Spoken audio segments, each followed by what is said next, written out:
Hello and welcome to Head and Shoulders, where we cover athletes, performances, and otherwise that are head and shoulders above the rest. And so today's topic, you see it already, you saw it in the thumbnail. This is what we're doing. It's who's the next to break 10-7. Yeah, Okagbare was 2.7, so over the legal limit. But let's be realistic here. 1063. It got rounded up 1063. So I think, oh, and by the way, let me do something really quickly. All right, I paused the video, but you guys didn't see it. But look, I want to point something out. People are talking about these times, flash time this, flash time that, whatever. The thing here. Let's cover something. And oh yeah, before we get into the video, don't forget to subscribe. We're looking for 1,000 subscribers by the end of July, because then we can start doing live streams. Do you guys think I should do a Discord? Also, we have an interview coming up with DeJour Miles from the University of Kentucky. That's going to be my favorites. I have favoritism, and normally I like to stay neutral, but if I ever see her down the line, like I thought, man, they cheated her. I know she could have won that. The SEC champ, she finished fourth. So at the indoor 200 SEC championships, here's DeJour Miles. I would like to, for some reason, it's rasterized.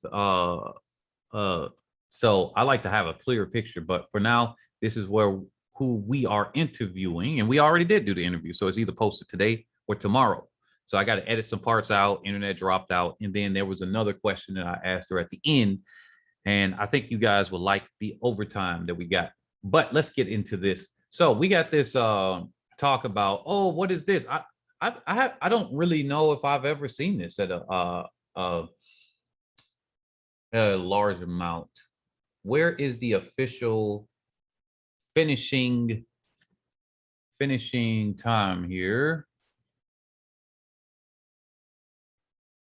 Start list splits. That's not what I'm looking for. They have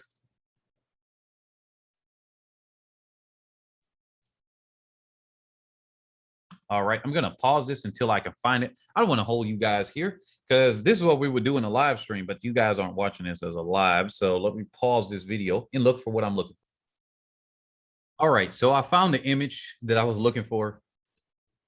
Well, not exactly. So, oops, double tap that one. So yeah, what I was looking for was the Finish Link software. So a lot of you, so I've run this Finish Link. So I think people are calling it flash timing because the company that does this for the NCAAs is called Flash. Take a look at this really quick. Let's go over to the NCAA. Flash Results Incorporated. This is the company that does it. So I think maybe that is why it's called flash timing, because that's kind of like their trademark or colloquial thing. But let's get this one right on here. This is what happens. So I want to address this beforehand. So when people are talking about it being rounded up or rounded down or all of this stuff, and they're complaining about it. So they don't, a lot of people don't understand this. I've done this. I've done the Missouri Valley Conference Division I timing. I've done that at several schools in the Missouri Valley Conference. I've done it at the youth level. I've done it for USATF youth, and at different level, state meets, regional meets, whatever, right? So I'm understanding this system. So what's winding up happening is you can have a result, for example. You can have it where it depends on the software too, and what version you have. So this is going to be a little bit different. But in general, to my knowledge, what I know, you can have it where you, oh, you don't see where my finger is. Let me put this on this here so you can see me annotate this. So you should be able to see my mouse now. So I'm going to do, you can come up here into these settings right up here. Probably should have a different color, but you can come up into those settings right in this area and then change it where you see this red line. You see these red lines? Well, that is, and then we're going to get back into the topic very quickly. I'm going to take about 2 minutes out for this.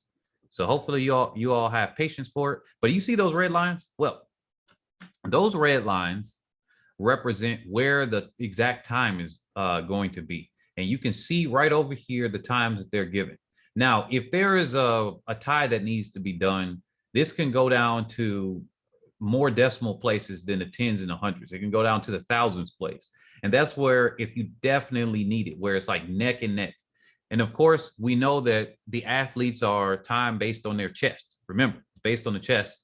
And that's where we're going, because you can even see it cut in here. They're not trying to catch where her breasts are, but instead where the chest is, right? And so if you're going based on where the chest is, right, the timing system where you could go into the settings, you can have it where it is let's say a quick time, where it automatically will start assigning where somebody is. And what can determine that? Well, it can be the lighting. It can be all types of things, because you see there's a little bit of glare down here on this athlete, but you don't see that same glare on other ones. So, and then you also see that the lanes are white.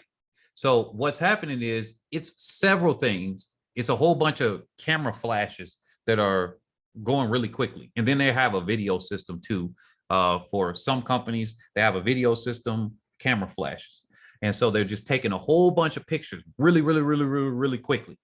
And so if you have the system, the AI is what I'm calling it, but the programming, the algorithm will have it where it snaps to what it thinks could be the person's chest.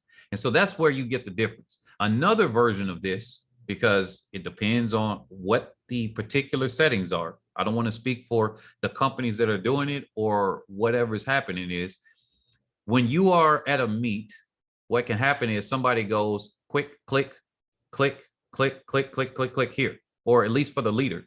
And then so everybody can have a time really quickly, right? And so they will click it roughly where they visually are seeing it, right? Where the chest is, and then they'll adjust it afterward. So it's either going to be the computer system that's doing it and it's trying to find where the chest is, and it could be wrong. And then what you'll do is you'll drag the red line, because the red line is where the time is. You'll drag it up. And you, of course, the more professional these races are at the high levels, you got to be very, I mean, you need to be trained in that, because I worked with some people and they needed some adjustment. I'm like, what are you doing? It's like, it's kind of like, what are you smoking? What, you know? And I don't want to speak on anybody. I know them personally. They know me personally, but I don't want to speak on any of them. It was just like, hey, this is a new person. Just like I had to be trained. This person had to be trained, and you look over them. But when it's coming up to these really big meets, they should have their people that are highly trained there. And so what'll happen is they might click, boom, I'm going to snap, just in case you can't hear that. Click. We're going to go to this one, click, click, so that the people can at least have a general time.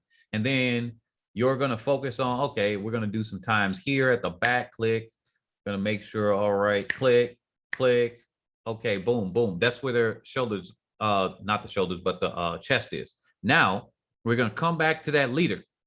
We're going to go here and see that it's adjusted, especially it's like you see these times, they're very important for the qualifying times.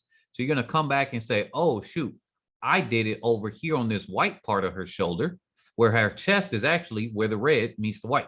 So click. Now you see that the time got rounded down, right? Or actually rounded up, because then you see that this would have given her a premature win. But let's just say that instead, or even we take the second place athlete, we got her at her head, because we're just doing it quickly, right? Which is where her breasts are, at the tip of her breast. Well, that would have given her advantage of a faster time. We got to get her where her chest is, which will be slightly further back. So it might be rounded down, because you see these times here, it's going to depend on where the thousands place is. We're not doing the thousands place in track and field. We're going to the tens and the hundreds. That's about it. And then a marathon, they're not going to the tenths at all. They're going by the second. unless it's a tiebreaker to do that. But we're not counting freaking 2 hours, 4 minutes, 35.25 seconds. We're just going 10 hours, 4 minutes, 25 seconds. So it depends on the event. So with here, let's just say that we actually got it incorrect on the other side, where we round it down because we got her slightly farther in than where the white meets the red. So then we got to click it on the other side. So hopefully this demonstration kind of quells the flash time. Obviously, other people aren't seeing this because we got a small YouTube, but you can help that by sending them this video in this section of the video, and that's where we can see it. But Flash Results Inc. Is the person, the company, not the person, that is handling this, the results and everything as far as that. But the company that does this is Finish Links. It's Finish Links. And let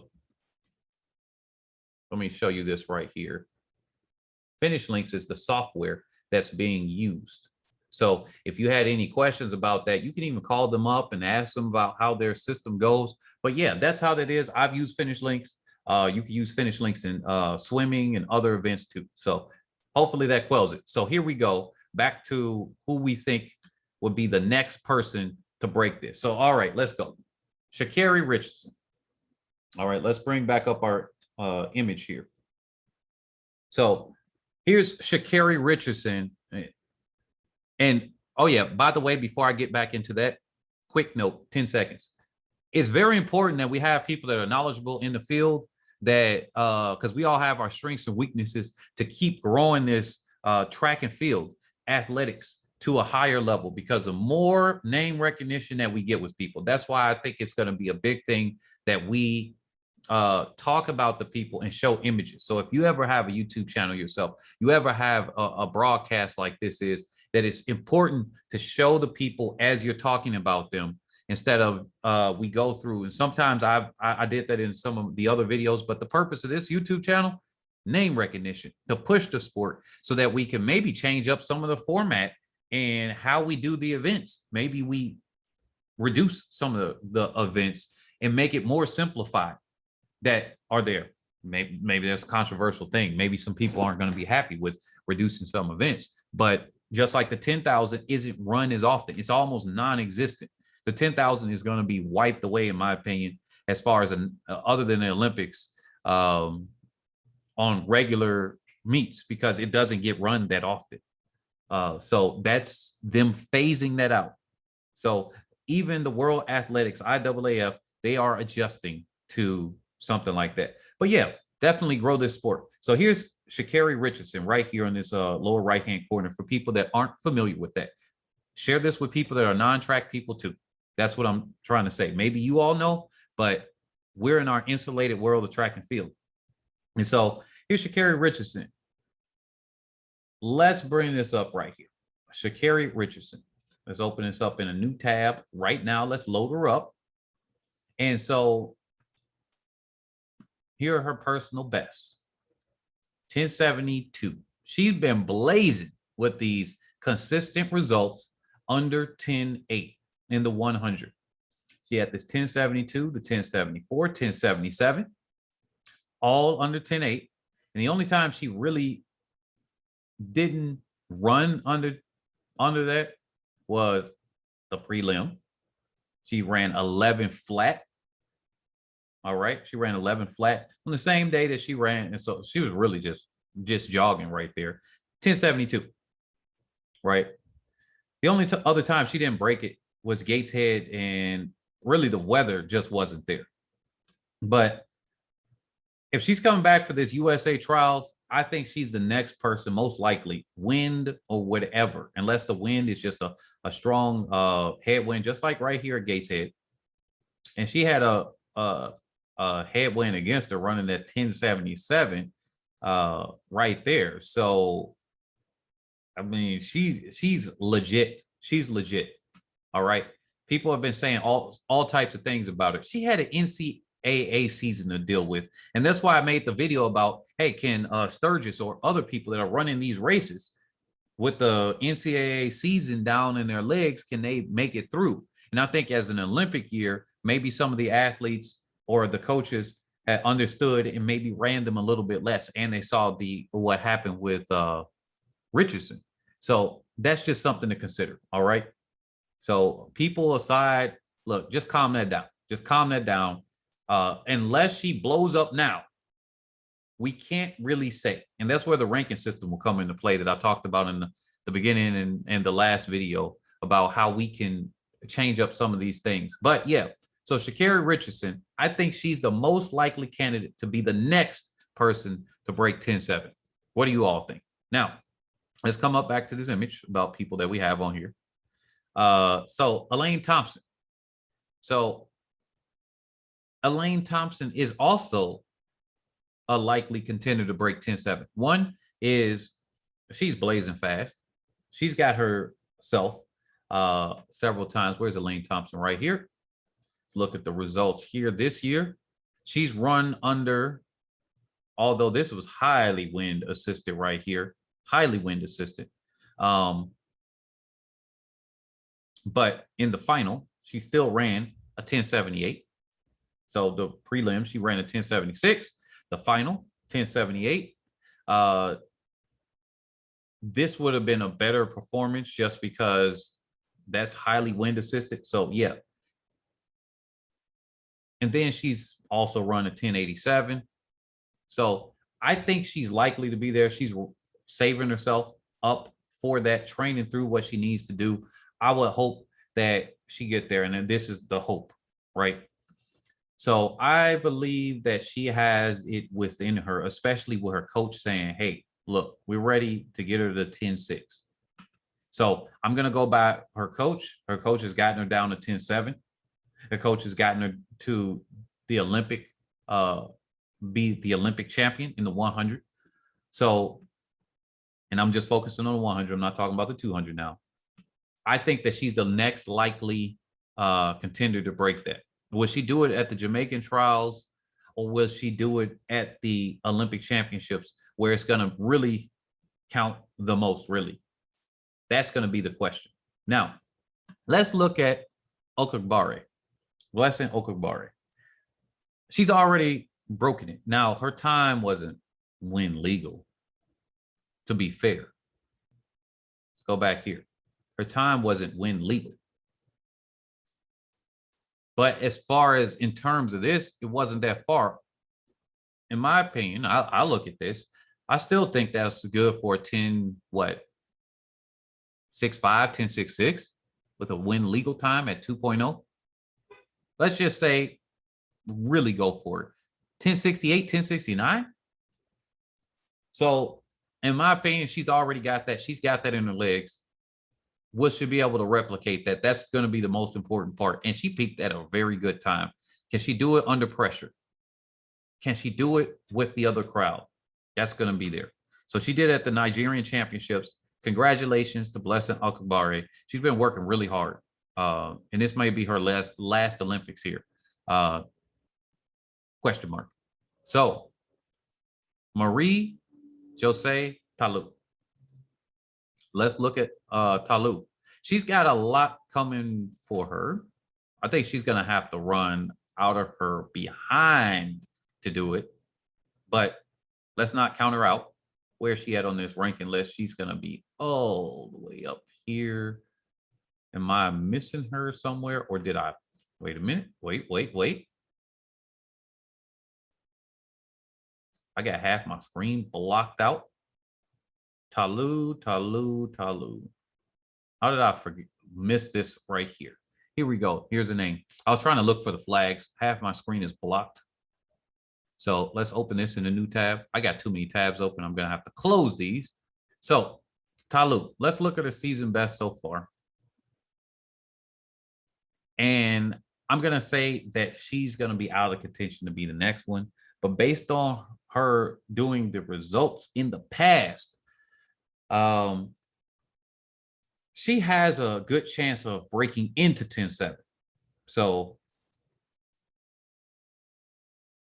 I think she has a good chance of breaking into 10-7. Here, her personal best, 10.85. I think with the amount of rest that everybody is having, she has that chance of doing that at the World at the world stage at the Olympics. But we're going to see what happens. Now, here's something that I'm going to put here. We're going to put Sturgis because we got to look for the athletes here. No, it would have been easier if I just brought up that, but I don't want to bring up a new tab. So Sturgis is going to be the next person. And let me bring up an image because they don't have that here. Nope, they don't. So let's bring up an image of Sturgis on the screen so we can see Cambria Sturgis. There you go. So Cambria Sturgis, she's going to be competing at the Olympic trials in the United States. Same thing against Clark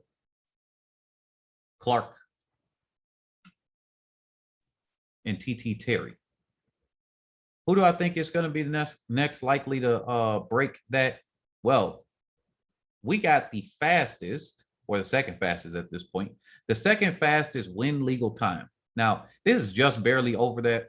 I would give her a 1070, 1077 at the slowest with this win reading, just to knock off the 0.2, 1077 at the slowest. I really think that would have been a 1075, but 1077 at the slowest. I think that she's the most next likely to get in there after an Elaine Thompson and after a Sha'Carri Richardson. Will she do it at the USA Championships? In my opinion, I hope not, because I would be convinced that she would have peaked too early. And there's only so many times that a person can run and peak up, because she would have peaked for, and people are using the peak incorrectly, I think. A PR doesn't mean you peaked. Peaking is a specific thing that you're trying to get your body ready to do its best time instead of just training through it. Now, assuming that she trained through the USA Championships, I mean the NCAAs, well then, okay, by all means, I'd like to see her do that. But unless it's necessary for her to run sub 10.7 to, qualify in the open 100, I think that I'd like to see her do it at the Olympics rather than now. What do you all think? People just like to see fast times all the time, but I like to see her there. I think she'll get second or third. TT Terry might be coming back for revenge and saying, hey, I thought I was going to win at the NCAAs. I thought this was mine, right? Well, let's see. Let's see her come back. Clark is looking for that spot. There's only 3 of them. And I'm going to say, look, as far as that, Richardson is the favorite. I say overwhelming favorite to win at the USA Championships. But as far as that, that's what I have for the people that I believe are the next ones to break 10.7 and to break into 10.7. What do you all think? What do you all think? And I hope I gave a good demonstration or a good explanation that was easy to follow for the timing system where they're using finish links, because you see finish links right here. Hopefully that's something that you all don't have any more questions on. But if you do have questions, definitely leave it into the comment section and I can make a video specifically on that or a section. Once we start having the live streams, that's what I'll do, because I don't want to just have a random live stream and then 5 people show up. I would rather have a live stream and we get a few hundred people to show up. That would be great to have a party just going on. What do you guys think about having a Discord? I think we could create a Discord group just there. I don't know if it's a Discord group with a Patreon, a Discord group that's just by itself, but we can just discuss track and field, post up different results and stuff, and that can help inform where I can make some videos, because I do run another business, and that's why we didn't have any videos for a few days. I do different things as far as investing in the cryptocurrency market and running a group for that. So I have that. Eventually we'll kind of merge that over to here, because it's always good to talk about finances and things like that. But catch you all in the next video. Like, comment, subscribe. We're looking for 1,000 subscribers. Share. Very important to do. And catch you all on the next one.